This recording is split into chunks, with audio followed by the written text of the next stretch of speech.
Je m'appelle Evelyne J. Rossignol et j'ai 27 ans. Je ne pense pas avoir connu un seul instant dans ma vie où je n'ai pas été comparé à ma sœur, pas une seule fois. Certains disent que la comparaison forge le caractère, mais dans mon cas, elle n'a forgé que le silence. J'ai grandi dans une maison où tout avait une hiérarchie, même l'amour, et tout en haut de cette échelle invisible se trouvait ma sœur aînée, Anaïs. Elle a 30 ans aujourd'hui, elle est intelligente, charmante, le genre de personne capable d'entrer dans une pièce et de capter l'attention de tout le monde en quelques minutes. Mes parents adoraient ça chez elle, ils appelaient ça de l'assurance, mais quand j'essayais de m'exprimer, ils appelaient ça de l'insolence.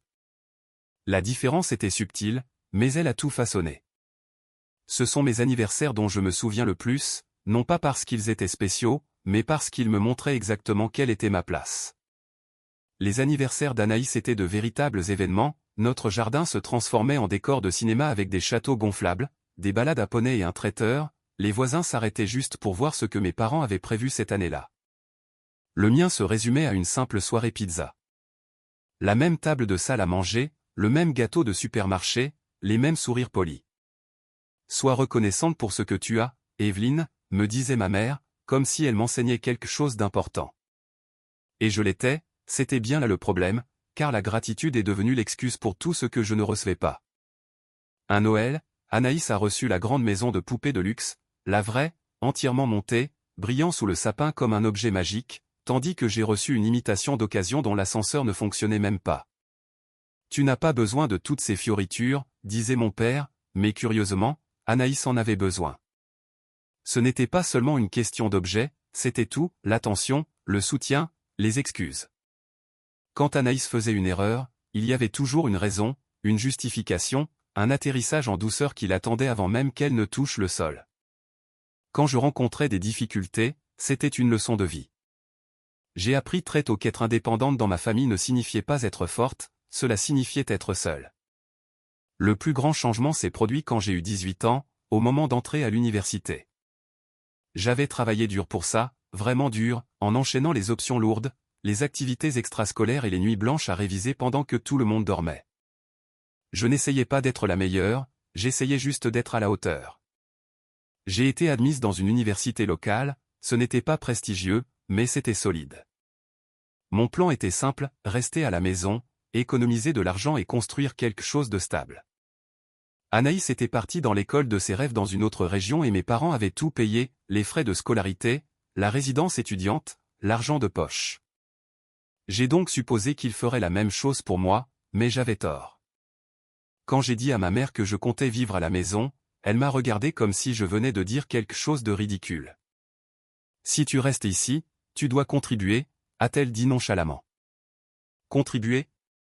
Ce mot m'est resté en travers de la gorge. Anaïs avait reçu un soutien total parce qu'elle le méritait, moi j'ai reçu une facture de 400 € par mois pour le loyer, les charges et mes propres courses. J'avais 18 ans, je travaillais à temps partiel dans une librairie et je gagnais le SMIC horaire. J'ai essayé d'expliquer, de leur rappeler comment les choses s'étaient passées pour Anaïs, comment elle n'avait jamais eu à se soucier de l'argent pendant ses études. Ma mère n'a même pas hésité. Nous avons donné à Anaïs ce dont elle avait besoin, a-t-elle dit, tu es différente, tu t'en sortiras. Et je l'ai fait, parce que je n'avais pas le choix. J'ai travaillé plus d'heures que je n'aurais dû, j'ai sauté des repas quand il le fallait, j'ai acheté des livres d'occasion, j'ai emprunté ce que je ne pouvais pas m'offrir et j'ai vécu de sandwichs jambon beurre et du café gratuit du boulot. Chaque mois, je rendais cet argent, chaque mois sans exception, pendant qu'Anaïs vivait dans une résidence neuve payée par mes parents. Elle m'a appelé une fois pour se plaindre que la climatisation n'était pas assez froide. Je me souviens avoir tenu mon téléphone, debout dans ma vieille voiture sans clim en plein milieu de l'été, et j'ai juste éclaté de rire. Pas parce que c'était drôle, mais parce que si je ne riais pas, je crois que j'aurais craqué. Mes parents continuaient de lui envoyer de l'argent. J'ai surpris ma mère un jour au téléphone dire « Nous ne voulons pas qu'elle soit en difficulté, les études sont déjà assez dures comme ça. » Je me tenais dans la cuisine ce soir-là avec un paquet de nouilles instantanées, me demandant pourquoi rien de tout cela ne s'appliquait à moi. Cette question n'a jamais reçu de réponse, au lieu de cela, elle a été enterrée sous des années d'acceptation silencieuse. Anaïs a obtenu son diplôme avec une moyenne correcte et ils lui ont organisé une fête, une vraie, avec traiteur, musique et invités. Quand j'ai obtenu mon diplôme d'ingénieur en informatique avec mention très bien, nous avons dîné à la maison, des lasagnes. Pas besoin d'en faire tout un plat, a dit ma mère. C'est à ce moment-là que j'ai réalisé quelque chose que je ne pouvais plus ignorer, ce n'était pas une question d'effort, ni de réussite, ni même d'amour, c'était une question de savoir qui il choisissait de valoriser, et ce n'était jamais moi. Alors, quand j'ai enfin déménagé après mes études, je n'ai pas regardé en arrière. J'ai loué un minuscule studio près de mon premier emploi, ce n'était pas grand-chose, mais c'était à moi. Pas d'attente, pas de comparaison, personne pour me dire que je devais me contenter de peu. Ce n'était pas facile, mais c'était honnête, et pour la première fois de ma vie, cela me suffisait. Pendant ce temps, la vie d'Anaïs suivait un chemin très différent. Elle a épousé Julien, 32 ans, que mes parents adorent même s'ils semblent incapables de garder un travail plus d'1 an. Ils ont 3 enfants maintenant, Sophie, Lucas et le petit Noé. Et comme toujours, mes parents sont là à payer, à aider, à trouver des excuses. Chaque fois que quelque chose ne va pas, ils interviennent. Quant à moi, j'ai arrêté de partager ma vie parce que je savais déjà que rien ne serait jamais vraiment à moi si je ne le protégeais pas. Et cette fois, j'allais le faire. Au moment où j'ai décidé d'acheter une maison, je savais une chose avec certitude, si ma famille la prenait trop tôt, elle ne m'appartiendrait plus. Cela peut paraître excessif pour quelqu'un de l'extérieur, mais quand on grandit comme moi, on commence à reconnaître les schémas, et ma famille avait un schéma très constant, tout ce que je réussissais devenait d'une manière ou d'une autre quelque chose qu'ils pouvaient utiliser. Surtout pour Anaïs. Alors j'ai gardé le silence, pas comme un grand secret, juste un silence sélectif. J'ai cessé d'évoquer mes projets personnels lors des appels téléphoniques et j'évitais les conversations qui pourraient mener dans cette direction. S'il posait des questions sur le travail, je restais vague, s'il m'interrogeait sur mon avenir, je donnais des réponses prudentes. Rien de concret, rien sur quoi il pourrait s'agripper. Pendant ce temps, en coulisses, je construisais quelque chose qui était entièrement mien. Je louais le même petit studio depuis des années, il était trop cher, exigu et franchement à peine fonctionnel. La cuisine était si petite que je pouvais toucher les 2 murs sans bouger les pieds, les fenêtres laissaient à peine entrer la lumière et les murs étaient si fins que je connaissais tout l'emploi du temps de mes voisins, mais c'était chez moi.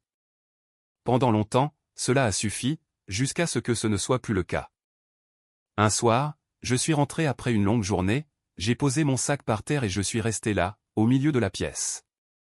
Quelque chose semblait temporaire, comme si j'attendais toujours que ma vraie vie commence. C'est alors que l'idée m'a frappé, tu mérites mieux que ça. Pas de manière cupide, pas pour frimer, juste calmement, comme une prise de conscience qui attendait depuis des années. J'ai donc commencé à chercher avec soin, discrètement. Chaque soir après le travail, je m'asseyais sur mon canapé avec mon ordinateur pour parcourir les annonces.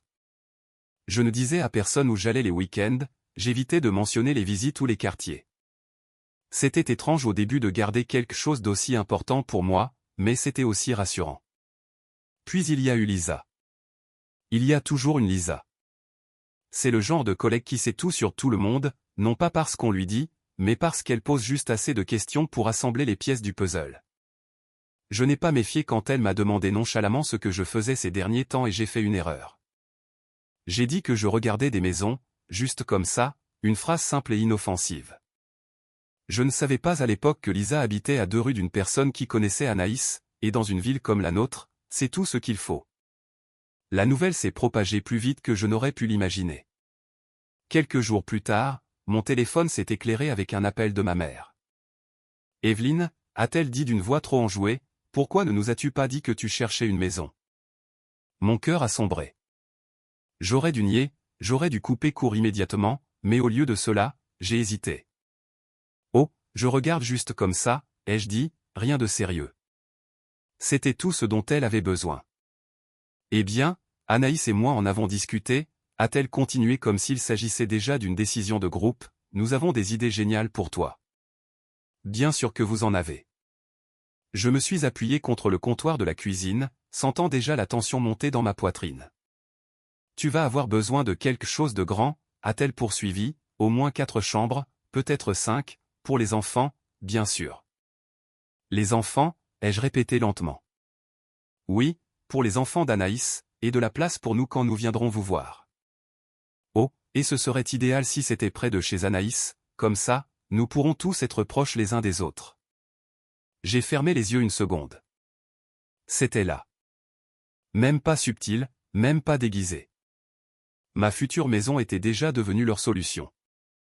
J'ai dit quelque chose de vague et j'ai mis fin à l'appel le plus vite possible, espérant que ce serait la fin de l'histoire. Ce n'était pas le cas, loin de là. Les messages ont commencé dès le lendemain matin, des annonces, des dizaines chaque jour, des groupes de discussion, des emails, des maisons avec 5 chambres, des piscines, des jardins immenses, des suites d'invités, des endroits qui semblaient sortir de magazines immobiliers. Aucun d'entre eux ne me ressemblait. Oh, celle-ci dans la rue des Érables est parfaite, m'a envoyé ma mère par message. Les enfants adoreraient ce jardin, a ajouté Anaïs. Julien pourrait transformer le sous-sol en bureau, a suivi un autre message. Je fixais mon téléphone, sentant quelque chose se tordre dans ma poitrine. Il n'essayait même plus de le cacher, il ne s'agissait pas de m'aider, il s'agissait de construire quelque chose pour eux en m'utilisant. Au début, j'ai essayé de les réorienter. Je cherche quelque chose de plus petit, ai-je répondu une fois. Cela n'a fait qu'empirer les choses. Oh, ma chérie, tu vois trop petit, a dit ma mère.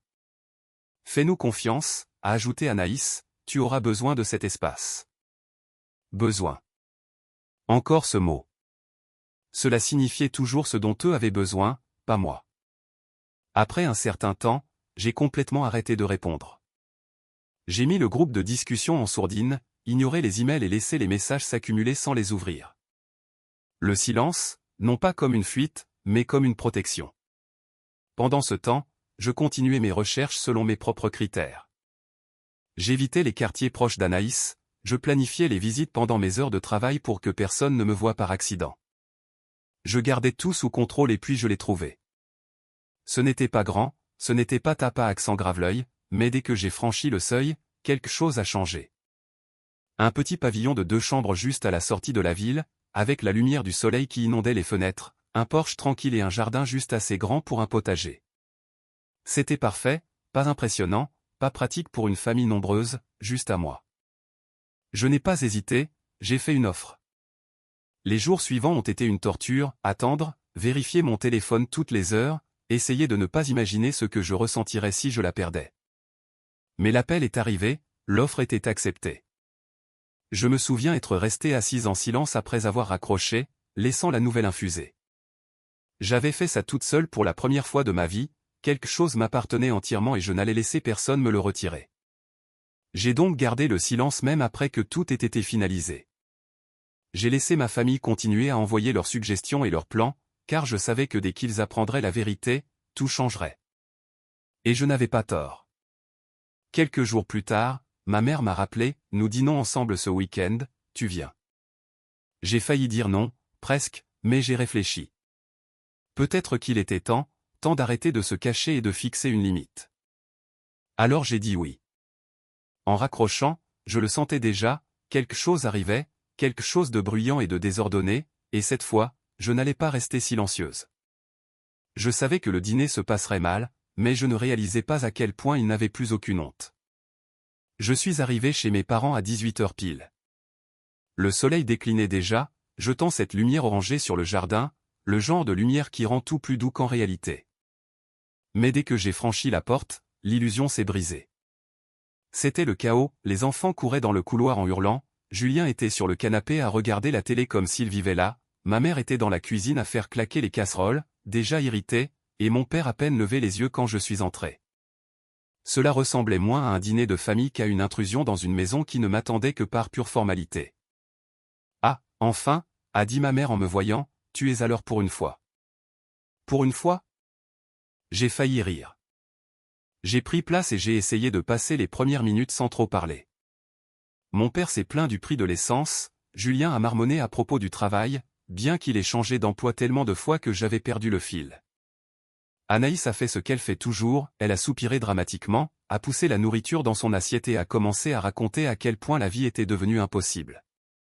Noé ne fait que se réveiller la nuit, disait-elle en cherchant la sympathie, et l'appartement est tellement étroit, j'ai l'impression que je ne peux plus respirer là-bas. Ma mère a tendu la main pour lui serrer la nôtre. J'ai continué à manger, je savais ce qui allait arriver, je pouvais sentir cette tension répétée, cette excitation étrange que les gens ont lorsqu'ils pensent présenter une idée si brillante que personne ne pourrait la rejeter. Puis ma mère s'est raclé la gorge, c'était le signal. Evelyne, a-t-elle dit avec un sourire trop large, nous avons discuté et nous pensons avoir trouvé la maison parfaite pour toi. Voilà, c'était là. J'ai posé ma fourchette lentement et j'ai levé les yeux. Ah bon? Anaïs s'est illuminée immédiatement. Elle est magnifique, 5 chambres, un immense jardin, une suite pour les invités, un excellent secteur scolaire et elle n'est qu'à quelques pâtés de maison de chez nous. Ma mère a renchéri avant que je puisse répondre, il y a plein de places pour les enfants et Julien pourrait enfin avoir un bureau, c'est dans un quartier tellement agréable et nous pourrions tous t'aider à t'installer. Je les ai fixés. Pas un mot sur ce que je voulais, pas une question, aucune curiosité, aucune félicitation, juste une présentation complète pour une vie qu'ils avaient déjà conçue pour moi sans même me demander mon avis. Anaïs s'est penchée en avant comme si nous discutions d'une location de vacances, nous pouvons aller la voir demain si tu veux. C'est à ce moment-là que quelque chose en moi s'est apaisé, je n'étais pas en colère, ni secoué, j'étais juste lucide. J'ai regardé leur visage rempli de certitude, la façon dont ils avaient naturellement plié mon avenir aux besoins d'Anaïs, et j'ai compris qu'il n'y avait aucun malentendu. Ce n'était pas de l'inquiétude, ce n'était pas de l'amour, c'était un sentiment de supériorité déguisé en langage familial. Alors je l'ai dit, en fait, j'ai déjà acheté une maison. Le silence a été instantané, même les enfants se sont arrêtés de bouger une seconde, comme si la pièce elle-même s'était mise en pause. Ma mère a cligné des yeux. Quoi? J'ai acheté une maison, ai-je répété calmement, un petit pavillon de 2 chambres juste à la sortie de la ville, c'est parfait pour moi.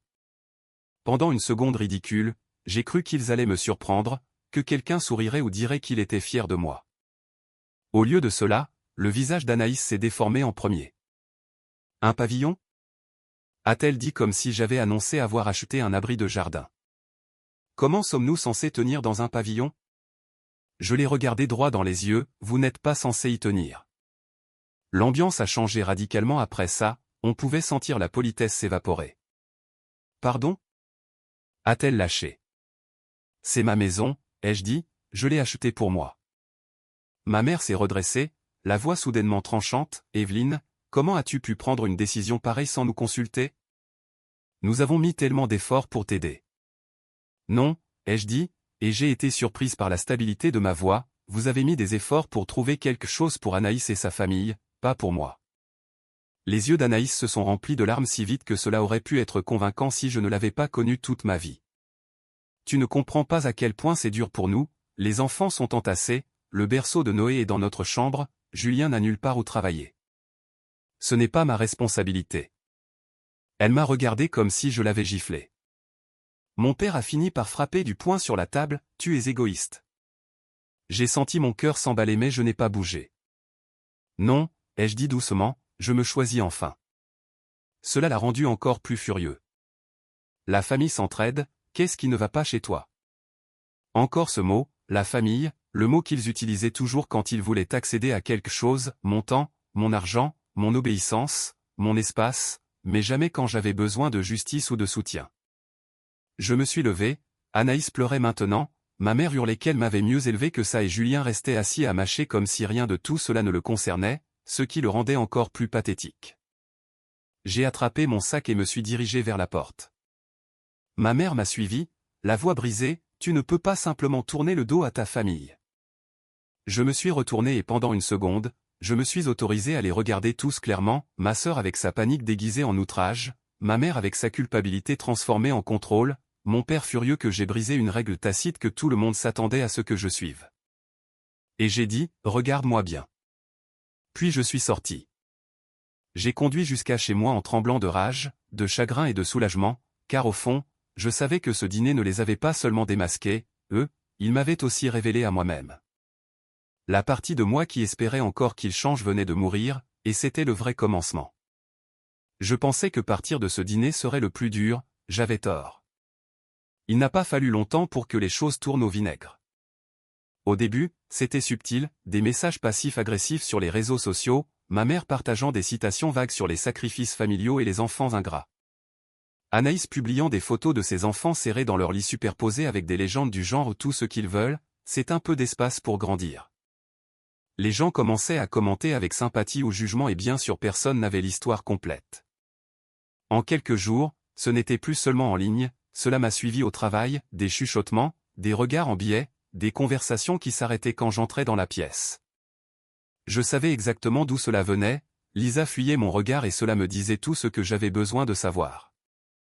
Pourtant, j'ai gardé la tête haute, je me disais que ça passerait, mais ça n'a pas été le cas. Une semaine plus tard, ma mère s'est présentée à mon appartement sans prévenir, elle était là avec une tarte quand j'ai ouvert la porte, aux pommes, même pas ma préférée alors qu'elle savait que j'adorais la cerise, ou peut-être qu'elle l'avait oubliée. « Salut Evelyne », a-t-elle dit en souriant comme si de rien n'était, je me suis dit que je viendrais voir comment tu vas. Pendant une seconde, j'ai envisagé de refermer la porte, j'aurais dû le faire, mais je l'ai laissée entrer. Elle a traversé mon studio lentement, ses yeux scannant tout, non pas avec admiration mais en évaluant et en faisant l'inventaire. Je voulais m'excuser, a-t-elle fini par dire en posant la tarte, les choses ont dérapé, nous n'aurions pas dû te presser comme ça.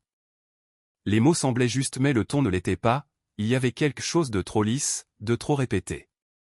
Je l'ai observé attentivement pendant qu'elle continuait de parler de sa fierté à mon égard, du stress causé par Anaïs et du fait que toutes les familles font des erreurs. C'était presque convaincant, presque. Puis elle l'a dit, peut-être pourrions-nous repartir sur de nouvelles bases, j'aimerais beaucoup venir voir ta nouvelle maison un de ces jours, peut-être emmener Anaïs et les enfants, ce serait bien que tout le monde se retrouve. Voilà, ce n'était pas une excuse mais une stratégie. J'ai souri poliment, dit quelque chose de vague et je l'ai laissé terminer son numéro. Quand elle est partie, je suis resté là longtemps à fixer la porte avec le sentiment que quelque chose venait de très mal tourner. Plus tard dans la nuit, j'ai compris les questions qu'elle avait posées sur mes serrures, sur la date de mon déménagement, sur le voisinage. Sur le coup, cela semblait être une conversation banale, maintenant cela ressemblait à une préparation. Le lendemain l'a confirmé, en rentrant du travail, j'ai remarqué immédiatement que mon double des clés, que j'avais laissé sur le comptoir, avait disparu. Mon cœur a bondi et à ce moment précis mon téléphone a vibré, un message de mon voisin de la future maison, « Salut, j'ai vu des gens rôder autour de chez toi hier soir, ils essayaient de regarder par les fenêtres, tout va bien ?» C'était un couple avec des enfants. Je n'avais pas besoin de plus de détails. J'ai appelé un serrurier immédiatement pour changer toutes les serrures, j'ai commandé des caméras de sécurité et j'ai cessé de répondre à tous les appels de ma famille car quoi qu'ils prévoient, je savais que ce n'était pas fini, même si je n'imaginais pas jusqu'où ils iraient. 2 jours plus tard, je suis sorti le matin pour faire des courses, des choses normales pour essayer de retrouver un peu de calme. Quand je suis revenu, le SUV d'Anaïs était garé devant chez moi. Mon cœur s'est serré, je suis resté dans ma voiture à le fixer, espérant une explication qui ne me torde pas l'estomac, mais il n'y en avait pas. Je suis sorti, j'ai marché vers la porte et avant même de l'ouvrir, j'ai entendu des voix à l'intérieur, des rires, des mouvements, comme s'ils étaient chez eux. Mes mains tremblaient en poussant la porte. C'était le chaos, Sophie et Lucas étaient affalés sur mon canapé avec des jouets et des miettes partout, Noé déambulait dans le salon en mâchant un de mes coussins, Julien était dans ma cuisine à ouvrir les placards comme s'ils lui appartenaient. Et Anaïs était dans la véranda en train de réorganiser mes meubles. « Qu'est-ce qui se passe ici ?» ai-je demandé, la voix étranglée. Elle s'est retournée sans être perturbée. « Oh, salut Evelyne, on s'est dit que ce serait plus simple de s'installer pendant que tu étais sortie. » S'installer ? Les mots n'ont même pas percuté mon cerveau tout de suite. Quoi ? Maman nous a donné la clé, a-t-elle ajouté en désignant le comptoir, on avait vraiment besoin d'espace et ta maison est parfaite, cela aurait été mieux si tu avais pris plus grand comme on l'avait suggéré mais on va se débrouiller. Quelque chose en moi s'est brisé, pas bruyamment mais de façon froide et nette. Je n'ai pas argumenté, je n'ai pas crié, j'ai sorti mon téléphone et j'ai composé le 17. Le visage d'Anaïs a changé instantanément, sérieusement ? Tu appelles la police pour ta propre famille ? Je l'ai regardé bien en face, oui. Quand la police est arrivée, tout a basculé.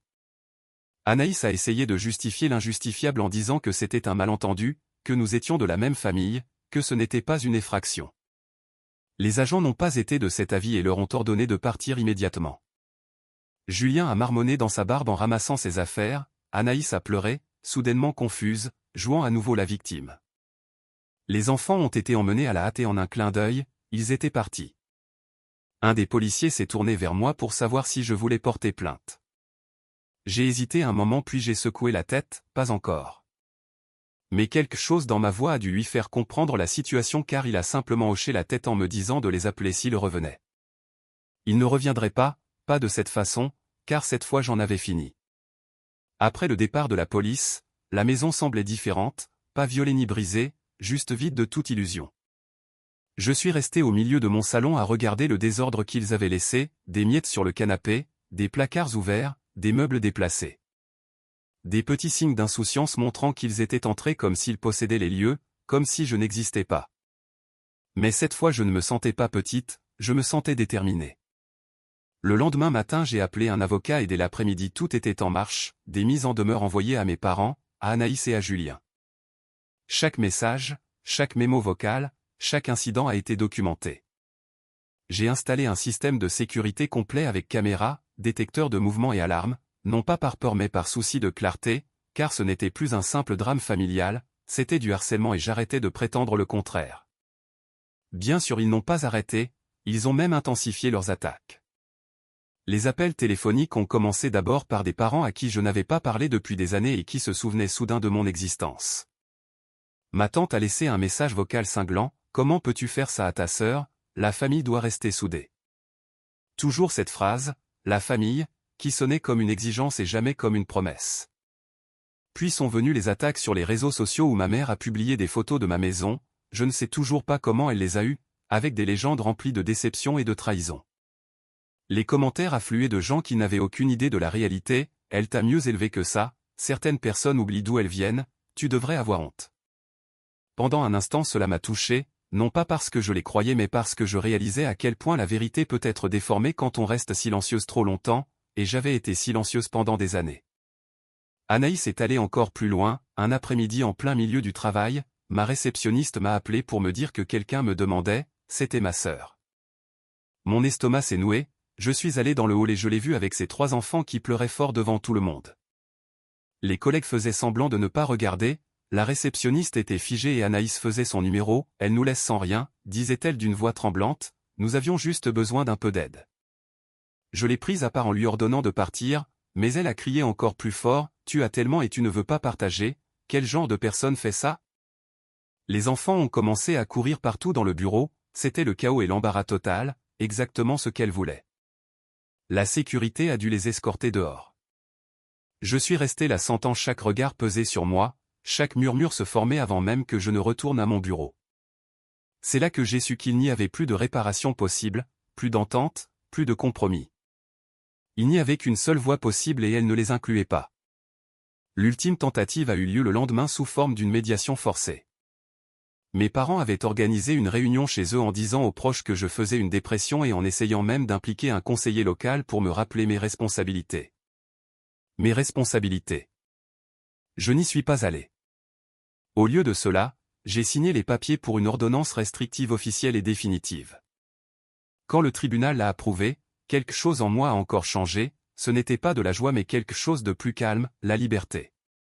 Mon téléphone est devenu silencieux, plus d'appels, plus de messages, plus de voix essayant de me ramener dans un système qui n'avait jamais été construit pour moi. Pour la première fois de ma vie, il n'y avait rien, et c'était apaisant.